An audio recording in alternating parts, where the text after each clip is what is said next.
Halo, selamat datang di Kongko United TV. I'm United, we're all United. Pada kesempatan kali ini banyak banget berita-berita yang mau gua update ya ke kalian ya tentang Manchester United. Kita mulai dengan ini sebenarnya berita lama ya dari awal bulan Mei, tapi gue baru tahu sekarang gitu ya. Jadi ini yang kira-kira kit home kit kita di musim 2022-2023 ya. Ini sih yang versi ceweknya ya, tapi ya versi cowok harusnya sih mirip-mirip lah. Jadi kalau gua lihat sih gaya retronya masih ada ya, jujur aja ya, gaya retronya masih ada. Gua kurang suka kerahnya begini. Kalau gue bilang sih mendingan putih aja tetap. Sama badge-nya rada aneh nih kan bentuknya begini nih.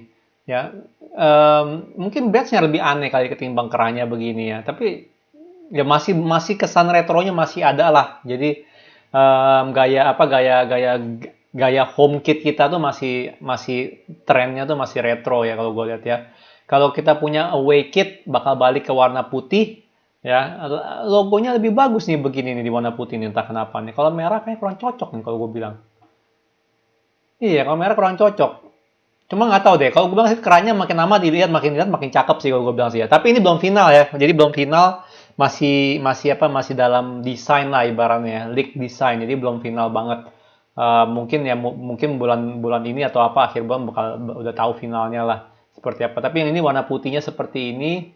Um, Not bad sih. Udah lama kita nggak pakai baju warna putih ya untuk away. Dan kita punya third kit ya, gue sih kurang suka warnanya mentereng banget ya, terlalu kayak apa hijau stabilo gitu loh, bener nggak? Ya ini sekali lagi desainnya belum final, tapi yang pasti dari segi warna udah pasti seperti itu ya, 90%. Ya, yang home yang ditanya lah udah pasti merah kan dengan gaya retro, putihnya pun dengan gaya retro kalau gue bilang ya. Dan juga untuk yang third kitnya pasti warnanya ini ya, cuman aduh gue sih jujur nggak banget ya warna begini, terlalu terang gitu loh ya untuk Manchester United ya. Mungkin warna putihnya keren tuh untuk dibeli tuh ya. Mungkin keren tuh ya, tapi kalau untuk ini sih warna begini sih gue nggak banget sih jujur aja kalau gue bilang ya. Padahal dari kemarin third kitnya lumayan tuh nggak jelek-jelek kan ya, yang Juventus punya. Manchester United Juventus musim lalu juga away-nya sih, away-nya gue bilang lebih keren ya. Tapi yang third kitnya musim lalu kan kerennya tuh apa, kita punya warna apa, warna fontnya itu warna kuning gitu loh, benar nggak? Ya jadi untuk warna begini sih gue bilang sih nggak banget sih untuk third kitnya. Cuman untuk home sama away menurut gue sih bakal keren. Cuman kalau ini nggak deh, nggak banget. Oke, kita lanjut ke Player of the Year ya, Player of the Year ya. Sorry, ntar untuk transfer gue taruh di paling akhir ya, karena itu paling panas lah untuk dibicarakan ya. Player of the Year jatuhnya ke David De Gea, kalau nggak salah ada 3 kan yang dapat ini ya, nominasi ya, David De Gea, Ronaldo, satu lagi siapa ya, gue lupa ada satu lagi siapa. Yang pasti sih gue bilang cocok banget De Gea untuk menang ya. Ronaldo udah pasti second choice, karena gimana pun juga Ronaldo di Januari Februari atau Januari Maret ya itu dia cukup jelek gitu mainnya. Ya bukan karena dia nggak dapat servis juga, ada beberapa game yang dia dapat servis tapi emang finishingnya lagi off banget tuh Januari Februari atau Februari Maret lah, gue lupa. Ya, jadi David De Gea menurut gue sih cukup konsisten dari awal sampai akhir ya. Kalau nggak ada dia mah kita udah dibantai-bantain gitu. Udah dibantai terus. Jadi David De Gea Player of the Year ya menurut gue sih cocok banget ya. Itu layak banget. Oke, sekarang kita ngomongin transfer ya. Eric Bailly dan Tuan Sibi itu udah pasti ya udah bakal dijual ya. Menurut gue sih bukan karena Ten Hag nggak mau pakai mereka ya, karena gimana pun juga Ten Hag belum evaluasi mereka, benar nggak? Belum evaluasi first team lah, kebanyakan baru ketemu sekali dua kali tapi belum dievaluasi. Cuman kelihatan karena Ten Hag ada rencana beli Jurrien Timber, Pau Torres, benar nggak? Itu jadi mereka pasti Tuan Zibi sama Bailey ya gue udah gak ada tempat lagi di Manchester United. Which is bukan salah Manchester United juga sih, bukan salah Ole ataupun salah Rangnick atau Erik Ten Hag. Karena Bailey Tuan Zibi ini apa ya namanya ya cedera mulu gitu loh. Mereka tuh Cavani syndrome semua. Ya gue sih jujur nggak masalah sama Tuan Sibi ataupun Bailey. Mana Bailey sih kuat, fisiknya bagus, Tuan Sibi juga bagus gitu loh, benar nggak? Cuma masalah mereka cedera mulu. That's the problem. Speed pun nggak jelek Bailey sama Tuan Sibi, bahkan lebih cepat dari Ferran. Ya kan? Cuma masalah gitu, nggak reliable. Main sekali cedera 1-2 bulan. Bahkan Tuan Sibi yang udah di loan ke Napoli pun cedera mulu di situ juga. Ya kan, jadi itu yang mau nggak mau bakal dijual. Jadi lumayan lah bisa jual mereka, sana yang bisa jual mereka menurut gue sih. Eric Bailly mah 10 puluhan mah 10 mah dapat lah harusnya, 10 sampai belasan dapat. Tuan CB pun juga sama 10 sampai belasan dapat. Ya kalau kalau Kalau Manchester United minta 20-an buat Bailey sama Tuan CB, menurut gue sih rada berat ya. Nggak ada yang mau beli dengan harga segitu. Karena mereka ya jarang main bola juga. Dan sering cedera. Ya gue bilang sih dia di angka belasan ya. Itu masih masuk akal gitu loh, Bailey sama Tuan CB. Jadi lumayan lah untuk dua orang ini kalau kita bisa dapat sekitar 25 gitu. 25 sampai 30 juta ya lumayan untuk nambahin budget transfer gitu ya. Kalau nambahin budget transfer ya, kalau nambah ke kantongnya Glazer benar nggak buntut-buntutnya. Tapi ya gimana pun juga mereka harus keluar lah gimana pun juga karena nggak ya percuma juga. Dia stay cedera mulu juga nggak ada gunanya juga kita keep mereka. Gue jujur sayang sama Tuan CB karena menurut gue dia potensinya gede banget. Ya cuman gitulah mau gimana. Ya Dalot di ekspektasi bakal stay sama udah Wan Bisaka menurut gua kalau emang ada sebenarnya ada dengar rumor juga untuk Dalot sih ya. Dalot emang dia ada dalam rencana Ten Hag. Tapi kalau ada important bid katanya nih, rumornya kalau ada important bid Dalot bisa dijual juga. Ya, jadi kalau misalnya harganya mau dibeli mahal gitu ya, misalnya mungkin di angka 35-40 gitu ya, mungkin bisa dijual Dalot gitu loh. Ya Wan Bisaka yang stay. Jadi ini masih ini ya. Tapi untuk sekarang ini Dalot bakal stay ya kecuali ada yang berani bayar mahal. Tapi dengan gue lihat dengan kualitas Dalot sekarang ini siapa yang mau bayar mahal itu benar nggak 20-an aja tuh menurut gue udah bagus untuk Diego Dalot. Sekarang ini karena ya gitulah. Ya dia bagus tapi nggak spesial amat itu loh untuk sekarang ini gue lihat ya. Wan Bisaka yang sekarang ini juga yang bakal pindah lah untuk sekarang ini tergantung siapa yang mau beli juga ya. Wan Bisaka ya mungkin 20-an juga masih bisa lah gitu loh. Benar nggak? 20-an juga masih bisa. Ya, jadi kalau gue bilang Dalot sama Bisaka dua-dua ini ya orang mau beli di angka 20-an. Ya kan mentok-mentok 30 gitu, di atas 30 enggak. Jadi makanya muka rasa Ten Hag lebih milih, oh yaudah salah satunya kita keep, yaitu si Dalot yang bakal di keep. Ya. Jujur sayang sih sekali lagi sih ya, gue bilang sih sayang kalau Wan Bisaka harus keluar juga. Karena gue juga melihat Dalot itu belum matang banget lah ibaratnya. Jadi semoga aja lah under Ten Hag dia bisa nunjukin gitu loh ya. Kalau dia tuh oke lah walaupun defense-nya rada katro gitu kan ya.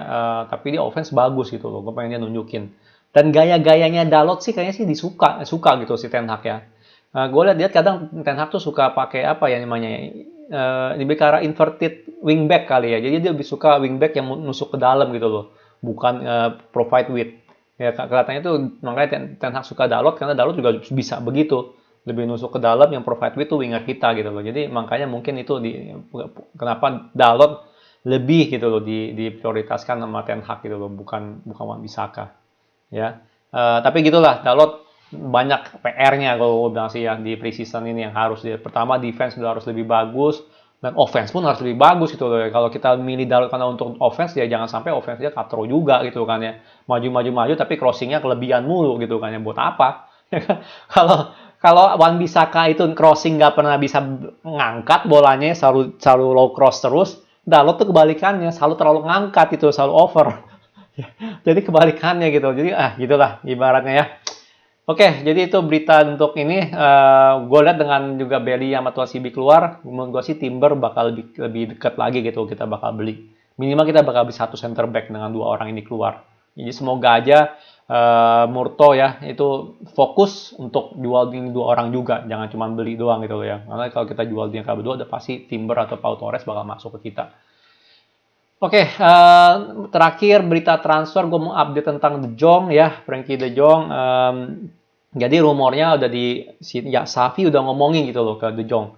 Ya, kalau dia masuk ke daftar transfer lah ibaratnya atau enggak dia bakal expected to be sold lah gitu ya. Jadi ekspektasinya tuh dia bakal keluar lah dari Barcelona ya katanya Safi. Ya. Yang ini kita semua udah tahu lah ya karena Barcelona udah beli pemain, udah beli siapa dia ya gue lupa, Christensen sama satu lagi siapa gitu kan, Frank Casey kalau salah kan, tapi nggak bisa didaftarin karena financial fair play bla bla bla lah gitu loh. Jadi makanya dia perlu jual pemain dan Frenkie De Jong kelihatannya bakal jadi pemain yang bakal dijual oleh Barcelona. Yang menarik ya adalah alasannya dia gitu ya, alasannya si Safi selain itu dia ada ngomong ya. Ini tolong ya yang nonton La Liga bisa koreksi ya, ini benar atau enggak ya rumornya. Safi ngomong ke si De Jong, dia bilang board merasa kecewa atas performanya De Jong musim ini. Dia bilang performanya De Jong nggak bagus. Ya, tolong deh, yang gue nggak ngikutin La Liga jujur aja ya, gue Mungkin yang fans Barca juga bisa info ya. Emang dia jelek ya main musim ini atau gimana gitu ya? Under Xavi atau gimana? Dia emang nggak menonjol atau nggak cocok atau gimana gitu loh? Apakah benar ini rumor gitu kan ya? Apakah benar board nggak suka dengan performanya De Jong di musim ini? Ya kalau gue lihat statistiknya sih emang kurang menawan ya. Maksudnya dia assist kalau nggak salah ada sekitar 4 gol juga, gol 2 atau berapa atau 3 gitu loh. Ya, jadi sedikit mediocre sih ya, tapi tergantung lagi lah ibaratnya si De Jong ini di posisinya sebagai box to box atau jadi DM gitu di Barcelona. Benar nggak, setahu gue sih dia sebagai box to box sih, lebih ke arah Pogba gitu kan ya, karena dia bisa ngalirin banget bola gitu loh. Nah ini deh, gue komen ini gue bilang menarik gitu kan ya, karena wah gawat juga nih, jangan-jangan De Jong emang lagi menurun gitu kan ya performanya. Ya cuman yang nggak masalah lah, namanya talent ada, yaitu apalagi dia udah ngerti permainannya apa namanya Erik ten Hag, harusnya sih bisa langsung main gitu, nggak harusnya bisa langsung kontribusi lah ibaratnya itu sebagai first team. Yang kedua, yang pertanyaan gue terbesar atas De Jong juga nih ya, kita kan selalu nih aneh nih ya ibaratnya dalam bursa transfer, kita ngejar Sancho kagak ada klub lain yang ngejar ya. Beberapa yang kita kejar ya, target utama kita tuh beberapa kagak ada yang ngejar juga ya. Pertanyaan gue begini, De Jong, oke sekarang udah dikasih green light sama siapa, kasih lampu hijau lah sama Xavi untuk dijual. Pertanyaan gue, ada yang mau ngincar dia juga nggak gitu loh, ya? Ada yang mau nggak? Jangan-jangan kita single race lagi nih gini nih, single race kita dimahalin lagi nih. Kan selalu seperti itu. Apakah jangan-jangan 75 juta euro, 80 juta euro itu kemahalan untuk Frankie De Jong dengan performa dia yang lagi menurun? Ya, ini tanda tanya besar kalau gue bilang ya. Karena kita selalu begitu loh. Ya, lu lihat aja deh transfer-transfer kita yang sebelumnya. Target utama kita pasti nggak ada yang ngincar yang lain. Kita nggak perlu berantem sama yang lain. Ya, karena kita kalau selalu target nih berantem sama yang lain gitu kan, kita pasti kalah. Ya kan, contohnya Thiago gitu kan ya. Akhirnya ke Liverpool, benar nggak? Banyak gitu loh. Kalau kita misalnya, berantem misalnya ngadu sama Munchen atau ngadu sama Man City, kita jarang menang sekarang ini gitu kan. Yang selalu kita bisa dapat itu yang lain nggak ikutan race gitu, yang nggak ikutan mau beli gitu loh. Ini pertanyaan gue sih, bukannya gue kepengen, De Jong nih, udah siapa lagi nih yang mau beli gitu kan, jangan-jangan beli orang ya. Tapi karena nggak ada yang mau tertarik untuk beli dia juga, ini menurut gue sedikit mencurigakan itu loh. Apakah harganya kemahalan? Ya, jangan sampai kita mengulangi kesalahan-kesalahan yang sama gitu loh. Ya, De Jong ini harganya 80 itu masuk akal nggak gitu loh. Ya, kalau dari talent dia sih menurut gue masuk akal, tapi kalau dari performa dia musim ini, kalau emang benar gitu kan, De Jong lagi menurun atau udah menurun, apakah 80 juta euro itu kemahalan? Jangan-jangan dia harganya harusnya 65-70, mentok-mentok 70. Jadi makanya nggak ada yang mau ngejar dia juga gitu loh. Ya, jadi tolong di komen deh. Satu, gue pengen kalau kalian ikutin La Liga, tolong di komen, bener nggak sih De Jong lagi jelek gitu, lagi jelek atau udah jelek sekarang di Barcelona ya performanya. Yang kedua, beneran nggak sih nggak ada klub lain yang mau ngincar dia gitu loh ya. Setahu gue Chelsea, Man City itu perlu beli central midfield ya. Chelsea Saul Niguez udah gagal ya, udah pasti balik lah ke Atletico lah tuh orang tuh, bener nggak? Terus Fernandinho udah keluar juga dari itu, Gundogan mau keluar juga dari Man City, jadi harusnya mereka mencari central midfield juga ya. Dan De Jong kalau udah mau keluar, mereka bisa banget bayar untuk dapetin De Jong. Ya, apakah ini kita single race lagi atau kita bakal nge-race bareng mereka gitu untuk beli De Jong? Ya. Walaupun jujur aja sih kita kalah dari segi Champions League ya kan, dari segi segala macam ya, kita cuma ngarepin Ten Hag gitu untuk dapetin De Jong. Cuman dua ini menjadi concern gua sih jujur aja. Ya, jangan sampai kita mengulangi kesalahan-kesalahan dari sebelumnya gitu ya. Kita cuma single race doang tapi kita bayarnya kemahalan gitu loh, benar nggak, untuk membeli sebuah pemain. Ya walaupun sekali lagi secara pribadi gue bilang ya cocok-cocok aja sih harganya gitu untuk De Jong gitu, untuk talent seperti De Jong, harga segitu ya. Gimana menurut kalian ya dari semua berita ini ya, kalian suka nggak kit terbarunya Manchester United, Tuan CB dan Bailey bakal keluar dan juga De Jong nih, kita pantas nggak ya bayar dia di harga 80 juta euro?